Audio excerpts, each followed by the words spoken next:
গ্রাম বাংলার থেকে বহুদূরে পৃথিবীর ওপর তৈরি হয়েছিল এক ফুলকপির রাজ্য। আর সেই রাজ্য ছলে বলে কৌশলে দখল করেছিল এক ডাইনি।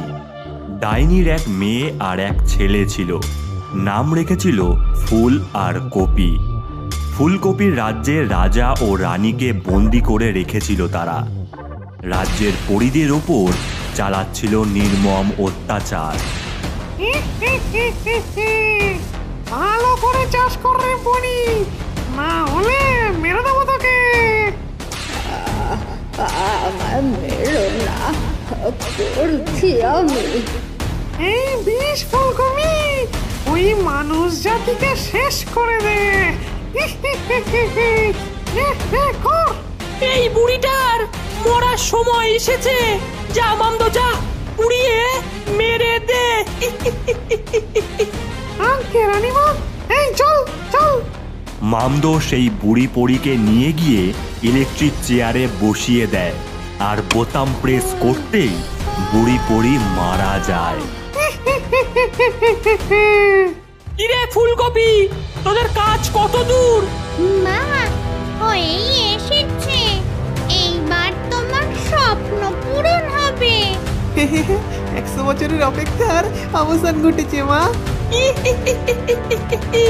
ওই মানুষ জাতিকে আমার কাছে আসতেই হবে। সব শেষ করে দেব, সব।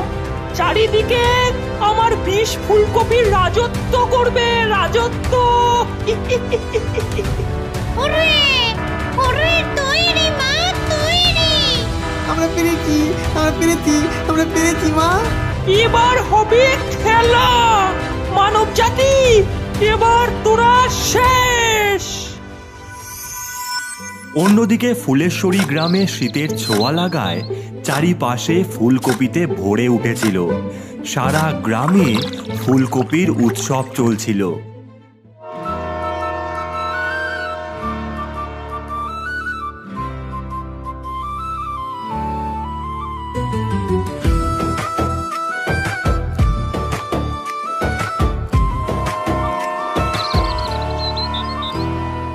এলো এলো এলো রে গ্রাম জুড়ে এলো ফুলকপি, তাক ডুমা ডুম ডুম ডুম বাজলো মাদল, হাসলো গ্রামবাসী।